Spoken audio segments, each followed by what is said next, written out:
இவள் அழிச்சு வந்திருக்கேன், சின்ன குழந்தைகளா தெரிகிறாளே, இவ யாரு இவள் யாருன்னு நான் கேட்கிறேன்.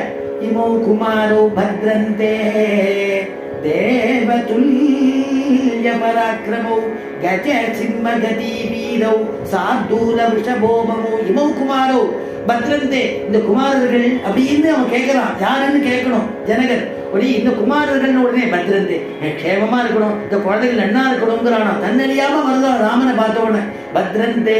இவர்களை பார்த்தா தேவர்கள் மாதிரி இருக்கே, இவர்கள் பார்த்தா அஸ்வினி குமாரர்கள் மாதிரி இருக்கே, இவரை பார்த்தா சந்திர சூரியால் மாதிரி இருக்கே, இவர் யாருன்னு தெரியலையே, ரிஷிகுமாரர்களோ இல்ல ராஜகுமாரர்களா யாருன்னு சொல்லுமேன்னு கேட்கிறா. தசரத குமாரர்கள்ங்கிற விஸ்வாமித்திரர். உடனே இந்த குழந்தைகள் இந்த காரியத்தை பண்ணுவாளான்னு. என்ன அப்படி சொல்றேன், இந்த குழந்தைங்க இந்த காரியத்தை பண்ணுவாளான்னு கேட்கிறேன். எப்பேற்பட்ட காரியமெல்லாம் பண்ணவா தெரியுமா அப்படின்னா. ஏன்னா வர வழியில அகல்யனுடைய சாபத்தை விமோச்சனம் பண்ணார் இல்லையா, மணியா எடுத்துக்கிறதுக்காக கிடைக்கிறதுன்னு வந்துட்டேன். அகல்ய சாபத்தை விமோச்சனம் பண்ணினார் இல்லையா, அந்த விமோச்சனம் பண்ணும் பொழுது அதுதான் சொன்னா கம்பன் அனுபவிக்கிறார். அந்த உடைய திருவடியினுடையதான அழகு இருக்கே, அந்த அழகை எங்க கண்டேன்னு, அந்த அழக அங்க பார்த்த கையினுடைய அழகை நான் இங்க பார்க்க போறேன்னு.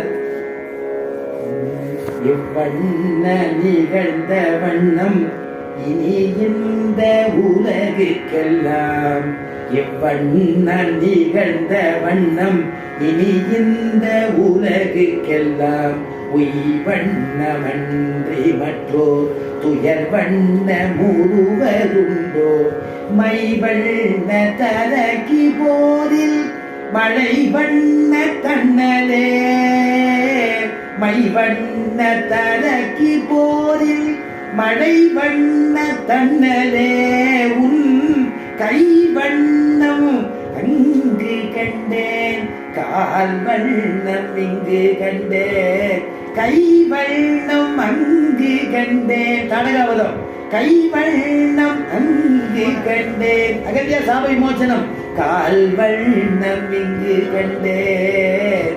ஏ ஏ சொன்னார் இல்லையா.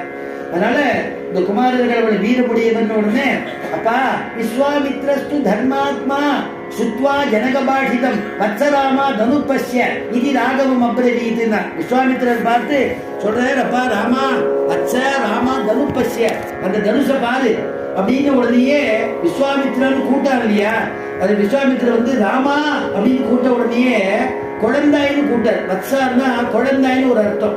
ராமனுக்கும் சேரும் லட்சுமணனுக்கும் சேரும். ஒரு நாள் தானே நடுவுல கேப்பு. அதனால குழந்தை இவனை எழுந்து டக்குன்னு எழுந்துட்டான். உடனே சபையில சொல்ல முடியுமா, உட்கார்றா உடனேயாங்க கூட்ட முன்னாடி எழுந்துக்கிற அப்படின்னு சொல்ல முடியுமா? அதனால திருப்பி ஸ்லோகத்தை திருப்பி சொன்னாராம். வத்சா ராமா குழந்தாய் ராமா எழுந்துருன்னு அர்த்தமா. இப்படி பல அர்த்தங்கள் பண்ணுவா. தனுப்பஸ்ய அந்த தனுஷ பாருன்னு தான் சொன்னாராம். இங்கிதமா சொன்னாரா, இங்கித ஞாச்ச கோசலாகான்னு. இங்கிதமா சொன்னாலே கோசல தேசத்து மக்கள் தான் புரிஞ்சுப்பாடும்.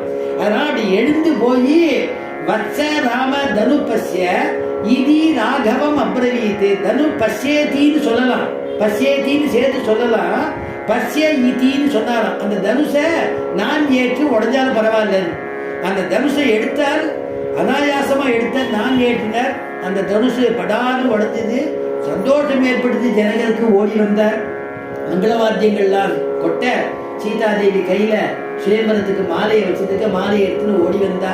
உடனே ராமபிரான் மாலையை பெற்றுக்க மாட்டேன், நான் ஏதோ விஸ்வாமித்திரர் மகரிஷி எங்களுடைய குல குருவா இருக்கிறதுனால நான் வந்தேன், எங்க அப்பாவை கேட்காம நான் அந்த விவாகத்துக்கு ஒத்துக்க மாட்டேன்னு. அந்த நாள் அப்பா சொல்றதை கேட்கிற பிள்ளை அப்படி அப்பா சொல்றதை கேட்டு மாலையை போட்டுக்க மாட்டேன்னு விட்டான்.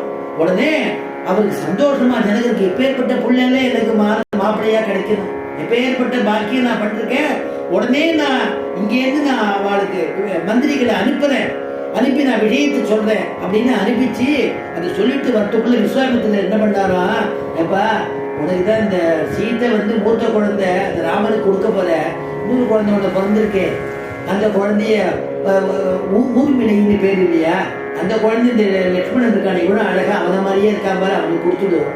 அப்புறம் உன் தம்பிக்கு என்ன சீலத்வஜன் குசத்வஜன் 2 பேர், இவன் அண்ணன் தம்பி 2 பேரும். சீலத்வஜன் தான் ஜனகர், அவர் தம்பிக்கு 2 பிள்ளை இருக்கு, 2 பொண்ணு இருக்கு, 2 குழந்தை.